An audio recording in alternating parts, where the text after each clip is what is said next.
name is Dario Hasenstab. I have 2 degrees in international affairs, and I'm here with Balder Hagritz, a former university professor of mine, as well as an IR consultant. And together, we're bursting the Western bubble.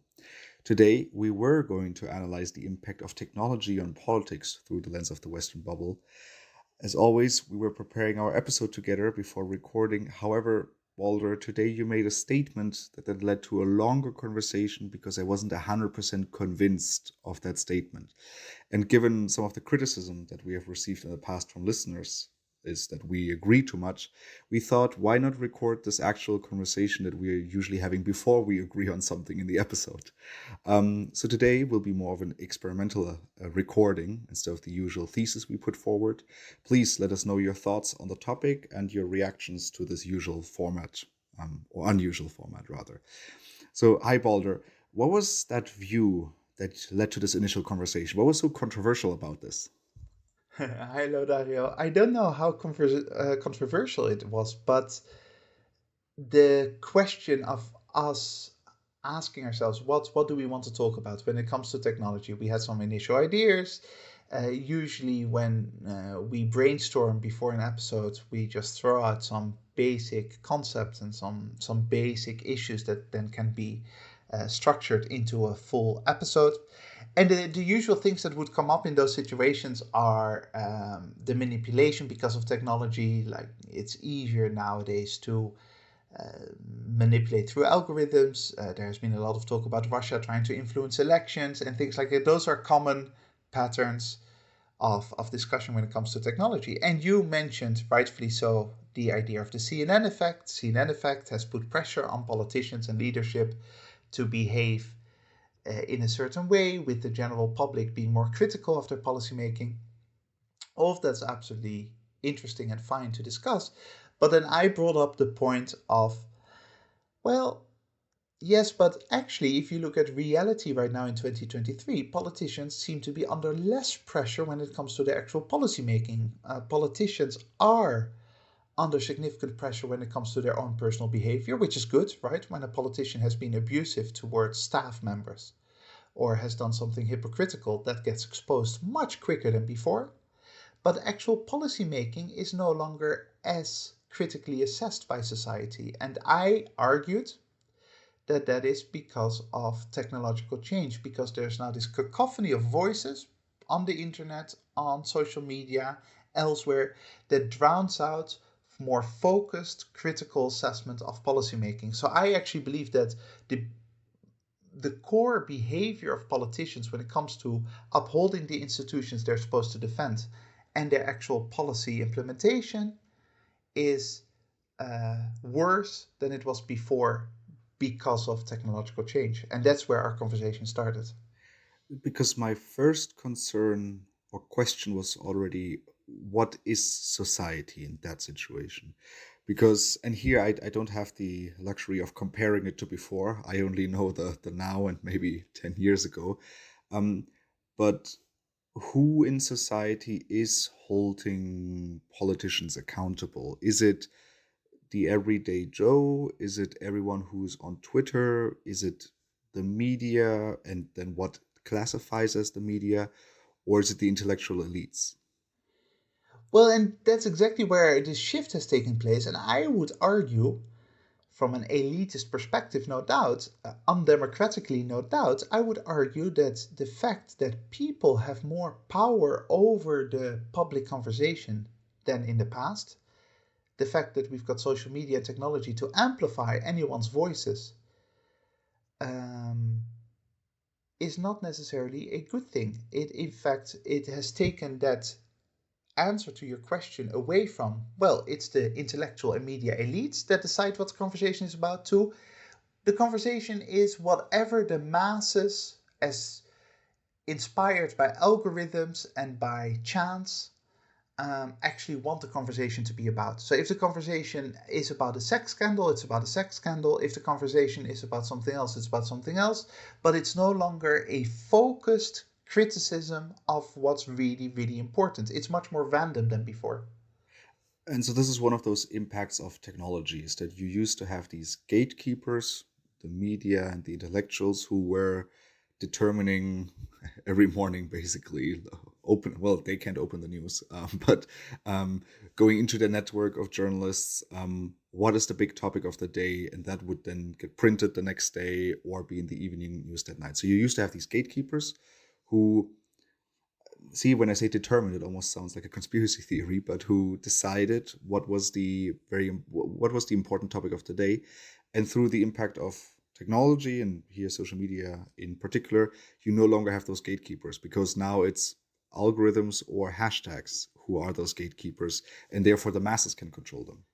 Plus the emotions of the masses, right? It's not just the algorithm that randomly decides it, but it is actually the fact that people who typically don't spend their day thinking about policymaking, they don't spend their day thinking about the subtleties and intricacies of democratic institutions, who have an emotional response to certain things and to other things, which is, I would argue, again, from an elitist perspective, exactly the reason why you don't want to give too much power to those people.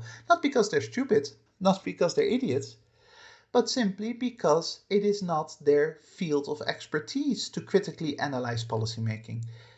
It is not. It shouldn't be up to the millions and millions and millions of people who are on Twitter or on Instagram to decide whether a government is doing a good job or not. They can vote every 4 years, and then after that, it's up to the politicians plus the intellectual media elites to assess actual policymaking. However, that's completely gone out of the window.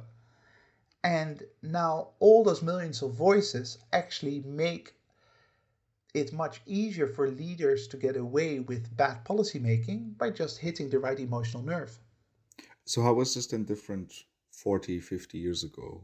You had media outlets and intellectuals assessing policy and assessing politicians, and then that pressure led to change or held them accountable. What were the mechanisms here? Because the mechanism I can think about is nowadays someone does something or says something stupid, and then everyone gets really angry on the internet, and that the original person has to step down.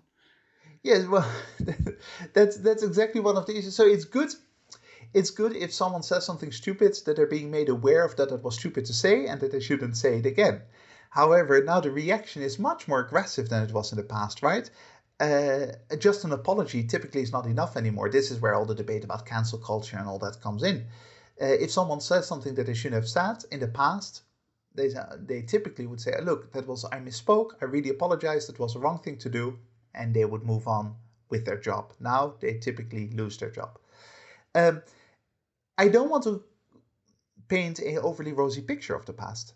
To ask the question, what was it like in the past? One thing that was clearly worse in the past is the fact that there was an almost incestuous circle of politicians with media and intellectuals who protected themselves, right? Who protected themselves from outside interference, outside views into their personal behavior. So there was a lot more abuse on the work floor. There was a lot more uh, corruption, probably. I mean, I'm not. That's not a statement that I can back up with facts, but I wouldn't be surprised if in the past the numbers were much higher when it came to corruption because you had these institutions which allowed people to protect each other.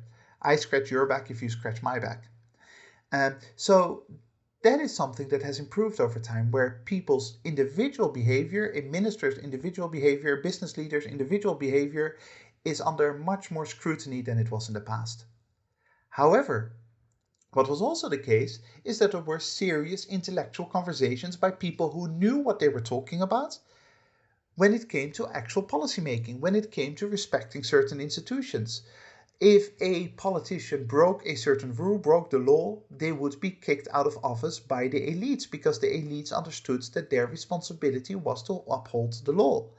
Nowadays, you hear over and over again that rules and laws are broken by politicians, and nothing much happens because it gets dismissed as partisan politics. It gets dismissed as left versus right. It gets dismissed as a personal vendetta.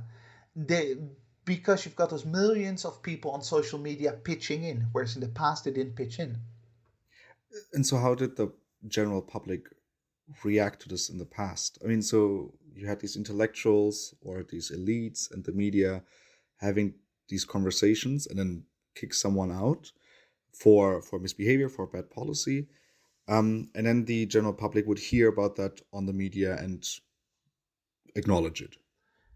Keep in mind that they would hear it on the media in a much more, calm and sort of modest tone, right? It would be through reading a newspaper article or maybe the news on the radio.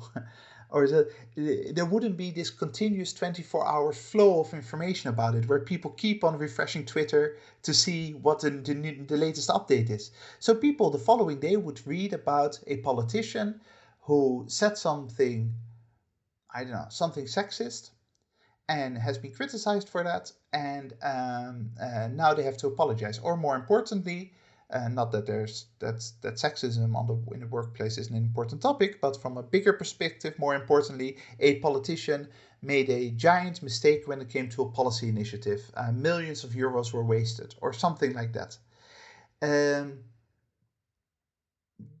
People would read about that, and they would maybe talk to their family about it. They would talk to people in the pub about it, but in the end, they didn't have a direct line with those politicians themselves. They relied on the establishment, the media, the newspapers, and maybe the intellectuals writing books, the intellectuals influencing political debate in the capital, and the opposition parties to deal with it. And that would be a much more focused dealing with it, because there were only X number of topics that could be dealt with. Whereas now you've got almost infinite amount of topics, infinite amount of voices, infinite amount of people shouting, being angry, being upset. And as a result, there is no longer any gatekeeping, any filtration of what actually matters and what is less important. See, and this is one of the parts where I believe that, I mean, technology has a good impact, is you only had 3 or 4 topics per week that you could deal with. And now you have a lot more niche topics that maybe do not concern the ruling elite in that sense. And here we also talk, I mean, we're talking about all sorts of topics, whether it's workers' rights, whether it is, I don't know, sexism in general, whether it's some racist tendencies. And now you have, because topics can basically quill up anywhere on social media and then it gets picked up by journalists and get looked into. I think that that's generally something good, is that there are more topics overall that are covered and more topics are, well, are dealt with, and therefore more people are held accountable and responsible for that, which overall should improve people's lives. Is if something that doesn't it doesn't affect the elites but affects a huge chunk of people, but it has never been picked up by any of the gatekeepers, now that suddenly receives attention and hopefully is being attended to. Yeah, so in itself, the singular example of a politician now being exposed, which wouldn't have happened in the past, you're absolutely right, for having been abusive towards a staff member. That in that isolated space is good. I completely agree with you. And that you're absolutely right, that would not have happened 40 years ago, or at least would be much less likely to happen. First of all, because there was just there was less information going around. And secondly, even if that information got picked up by a journalist, or if that information got picked up by the opposition, they would be more careful in exposing the person. And as a result, again, a system protecting itself. In a single case, you're absolutely right, that's an improvement. But now my question to you is, if you look at 1,000 cases being exposed at the moment, doesn't that actually mean that randomly 2 or 3 have consequences, but most of those 1,000 cases actually go into our brain and out of our brain in 5 seconds and don't have actual consequences? So it is like a random process. Now you've got this enormous amount of cases that are being discussed, some valid, some aren't, some based on fake news, some actually true news. Everyone throws in their opinion, everyone for 5 seconds has something to say about it. In 2 or 3 cases, it has the consequence that a politician has to resign, basically because the algorithms picked up on it and millions of people agree. But in most of the other cases, people forget about it again, and as a result, nobody actually pays attention anymore to what's really important, to the really big stories, to the stories about life and death, about your country being responsible for killing people in Iraq or Afghanistan or the environment or the really big stories. It all becomes part of this cacophony of controversy. And if everything is controversial, then nothing is controversial anymore. See,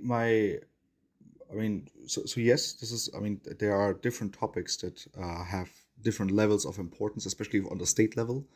Um, but my question is, what's the problem if the general population is preoccupied with all these small topics and gets really angry about these small topics because they weren't important in the process before? If before the elites dealt with this and the general population maybe acknowledged this, maybe read about it in the news, then there's no difference to today where people just get angry about other things. But I mean, the elites are not really disturbed by their process of holding policymakers and policy accountable. Well, so the way it used to work was that a bad policy is being implemented that leads to deaths, innocent lives being lost. Journalists write about it, and that they know that they've got the backing of the general population because the general population only hears about 10 stories, and this is a really big one. So they will talk about this for weeks, and it has long-term consequences, and the politician is forced to change the policy. Or if they don't change the policy, they will lose the next elections because people will remember this because it's only one of a limited number of stories that media have transmitted to them. Now, because all those thousands and thousands and thousands of stories are continuously transmitted 24 hours a day through all types of social media, and every time a story like that gets into our brain, we all, it pushes out something else. We only have a limited brain capacity to deal with these stories. It means that we are sort of the magnets for the less important issues. We draw them out of the system. Like, hey, has someone said something sexist or has someone said something racist?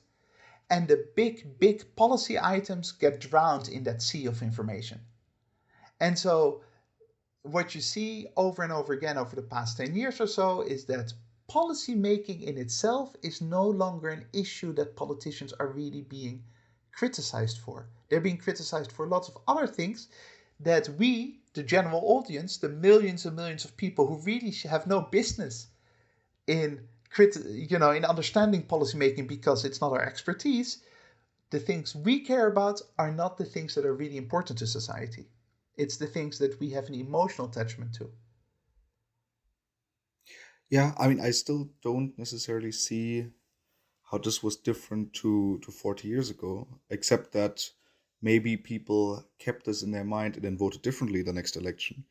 I don't know. I feel like if there's a, I see it. This is the difficulty with having this conversation basically on the recording, is that there's a few anecdotal pieces of evidence that I could now bring up where I feel like, oh, but people have still been held to account. And then people did come out and vote to basically hold them to account. The easiest one to bring up would be Donald Trump, where ultimately the mega attention that social media networks created led to the biggest turnout ever in a U.S. presidential election.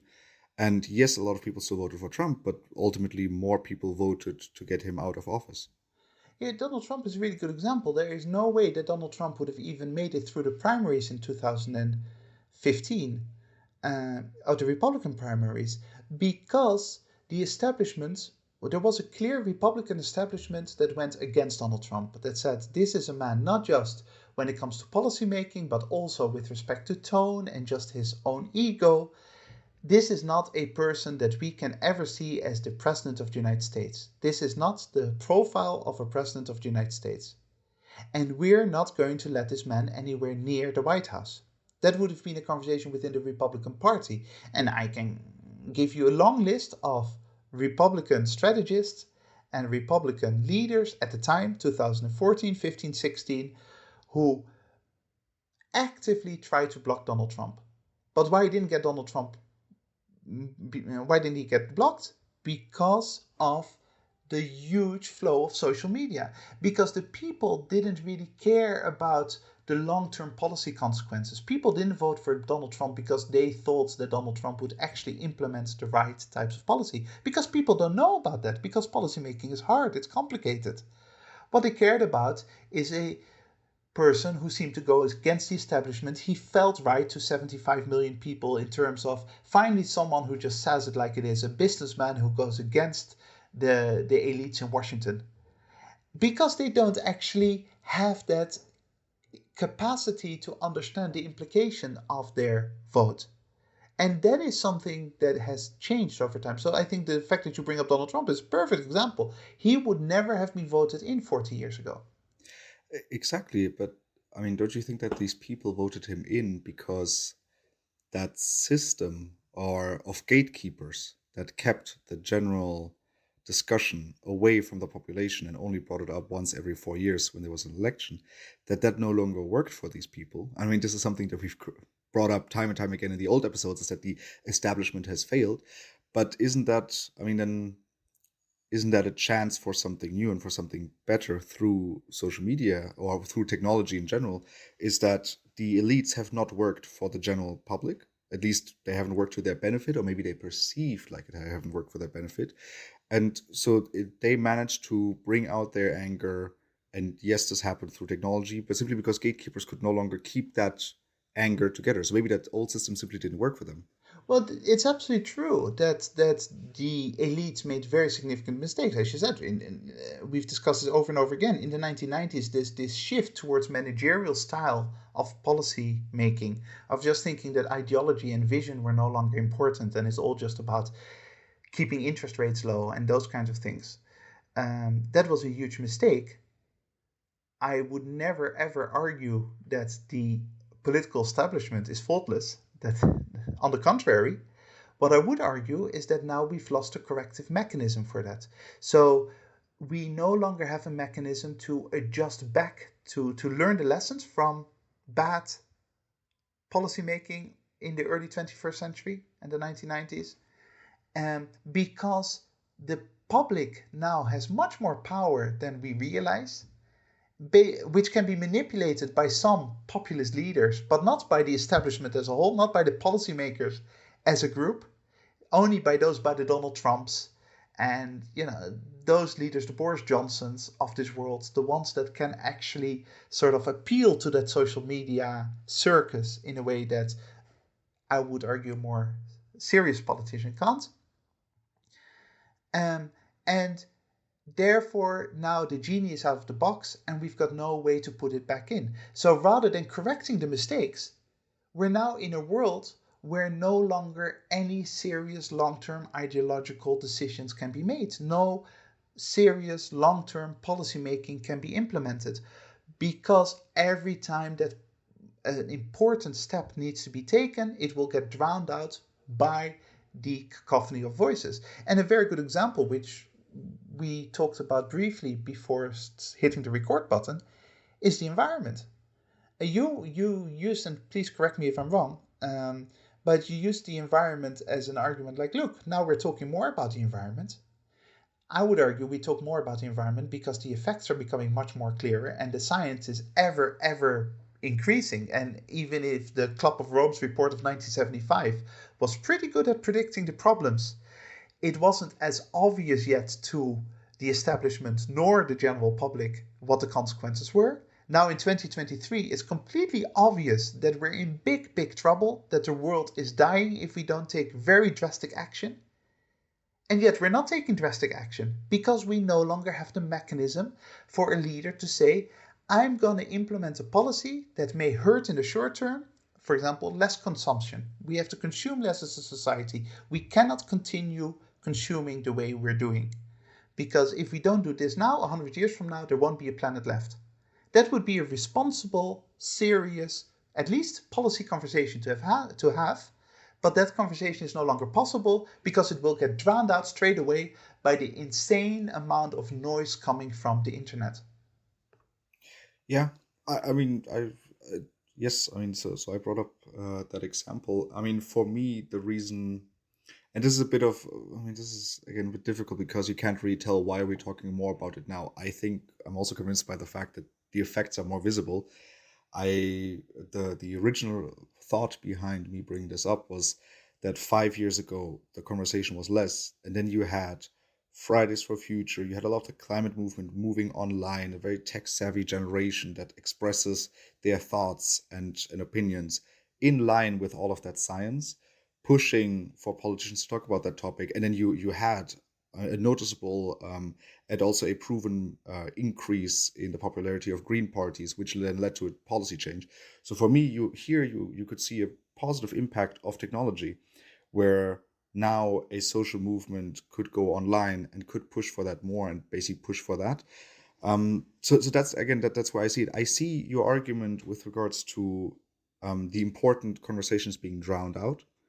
Definitely, I see your argument with regards to facts being, I mean, contested based on politicization and, well, simple fact checking. And I think that is definitely one of these effects of technology. But I'm pretty sure you can also make the other argument, is that by having access to technology, by having technology kind of, I mean, spread information, spread all of that science that we have to the general public, pushed for that in 2018, 2019, and then kind of led to the first to the first Green Deal that one of the big nations or big blocs passed, which was the European Union.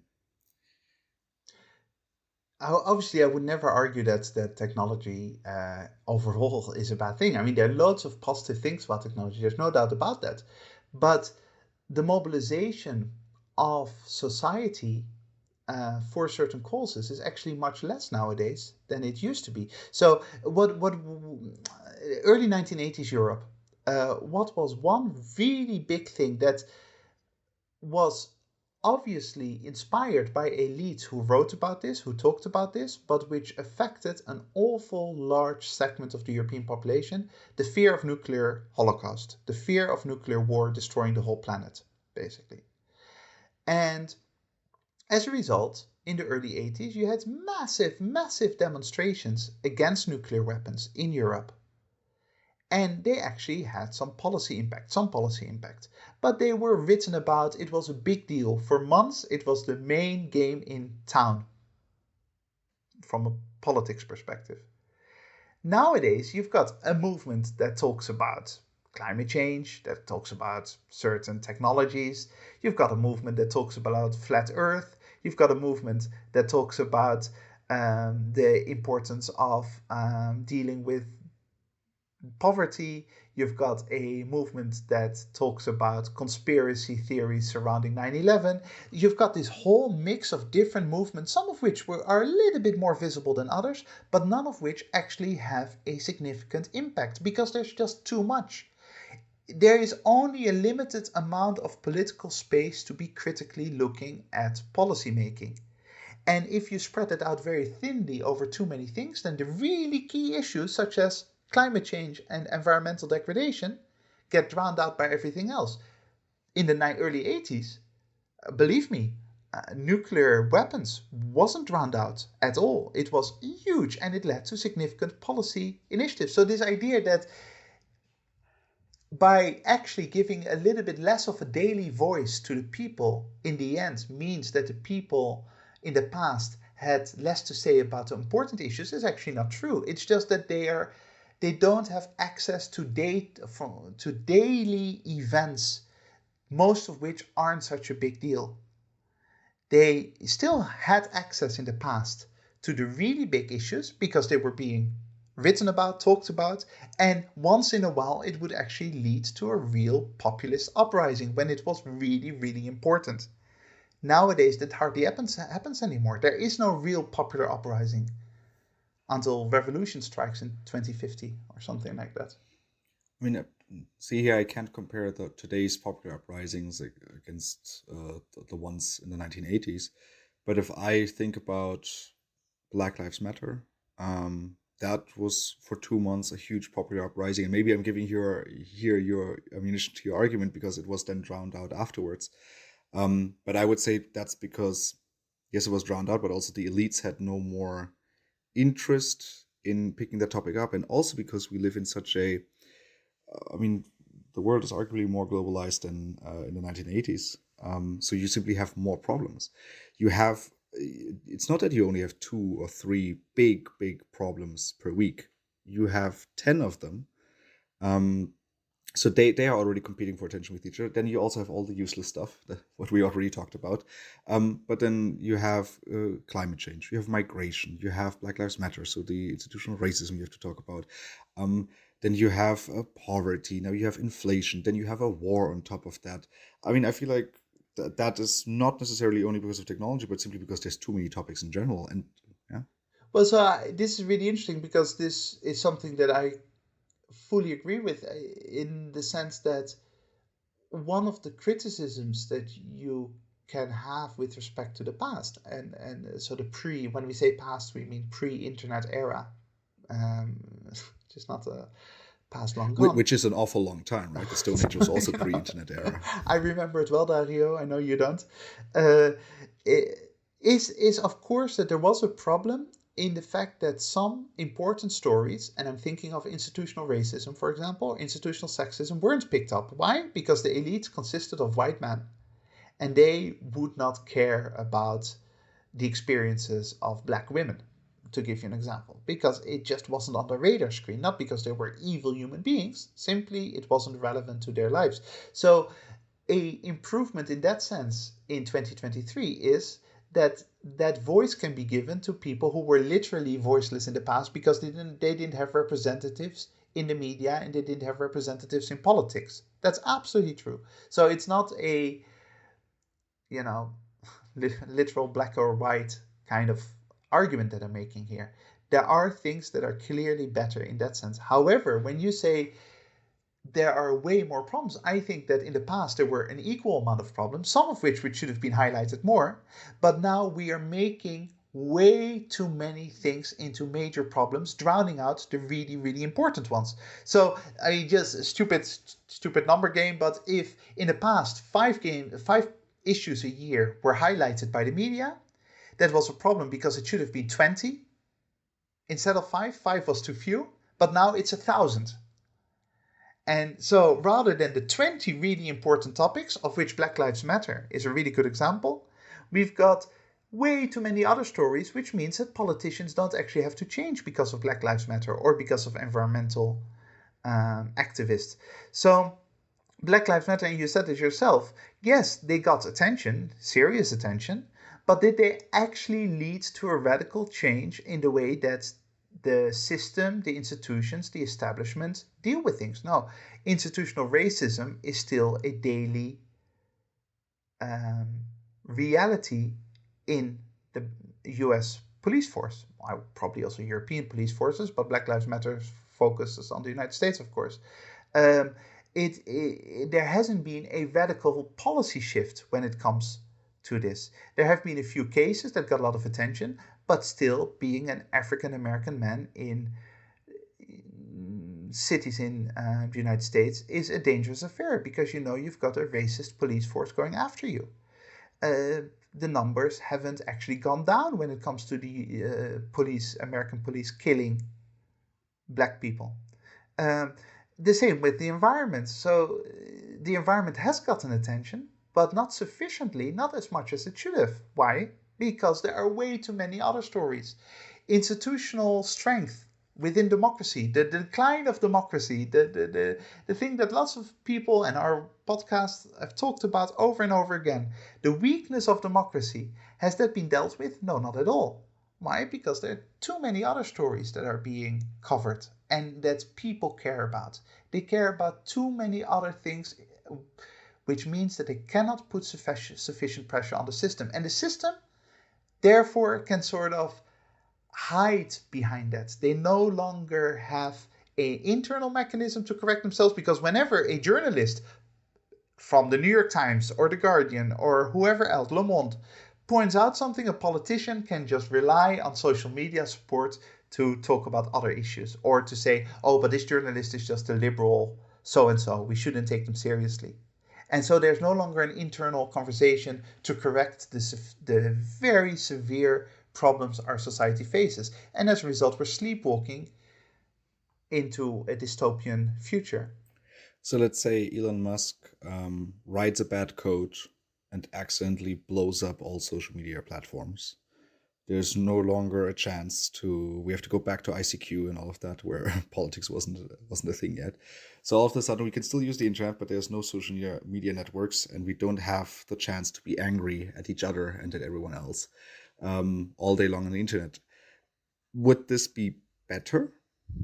And in what ways? Well, it would certainly, I mean, not straight away, I guess, because we're so now mentally attuned to having our opinion matter. We all believe that somehow our opinion is key to the world, and we should share our opinion with everyone else. Um, but over the long term, what it would lead to is an establishment that needs to have a conversation with itself again, and that needs to be held responsible for its actions. An establishment that actually can afterwards be voted out of office based on their actions. Your country has been doing badly over the past 10 years. The voters are going to vote you out because the voters see that the country has been doing badly. You cannot hide behind social media games. You cannot hide behind um, the tone surrounding Brexit, for example. Brexit is a really good example of something that would not have happened in the 1970s or 1980s. In fact, the opposite happened. It was the elite, kind of against the will of the people, introducing the UK into the European Union. Britain followed, and it was really good for Britain. Economically, culturally, politically, geopolitically, that was an elitist experiment that actually worked out really, really well. Until the people said, no, no, no, we feel wrong about this, we feel bad about this, we are going to take action against it. We're going to take us out of the European Union with the horrific consequences that entails. So in that scenario with Elon Musk messing up social media, that scenario would lead to us slowly over time going back to a world where people in the street don't have 24-hour opinions and anger issues with respect to everything they hear all the time. They get on with their lives. And once every 4 years, they will vote politicians in or out depending on their long-term track record. And they will read the newspaper in the mornings to check once in a while how journalists are assessing the situation. Do you think that the elites and the establishment would continue to diversify? Because I feel like that's one of the big achievements of technology and the internet is that after Black Lives Matter, you had a lot of academic discussion on that topic. It allowed for a lot of room for Black academics to write about these ideas and to bring up these topics and to start developing an intellectual elite that could then participate in that elite, well, if I say in that elitist process, but in that almost technocratic way of conducting democracy. Do you think that that would still happen, or that I feel like if you go back to a time without the internet, I'm not sure whether these circles would have been broken up as quickly as they have been now. No, I think that is fair in itself. And that's, as I said before, I think that's a very good point. That what has been possible in the 21st century is breaking through that white male dominated elitist system. And that probably would not have been possible without technology. I completely follow you there. Now, take that a step further though. So, yes, there's more diversification, not enough yet, but there is more diversification because of technology. Um, to put it simply, there are more women in parliament than there were before. There were more minorities in parliament than there were before, which in itself is a good thing. But given that those parliaments and governments and leadership establishment circles actually are not necessarily responding to the needs of the people, does it actually matter that much? Yes, it looks good on a picture because it's more representative of society, but are they actually does the diversification have an actual real impact on policy making? And I would argue that given that policy making is much less dependent on who is in parliament nowadays and much more dependent on a few leaders using social media to push for their agendas, um, I actually think it's mostly window dressing. It's not actually ask the average African American in the United States whether their lives have gotten better over the past 20 years, and the answer is no, despite them having more representatives in Congress. Why is that? because Congress doesn't actually have to deal with those issues. Now getting to the end of this conversation, that I mean, I definitely understand your viewpoint better. I think I tend to agree that overall important discussions are being drowned out by the overall, just the magnitude of how much is happening on social media and how much useless stuff we have to deal with every single day.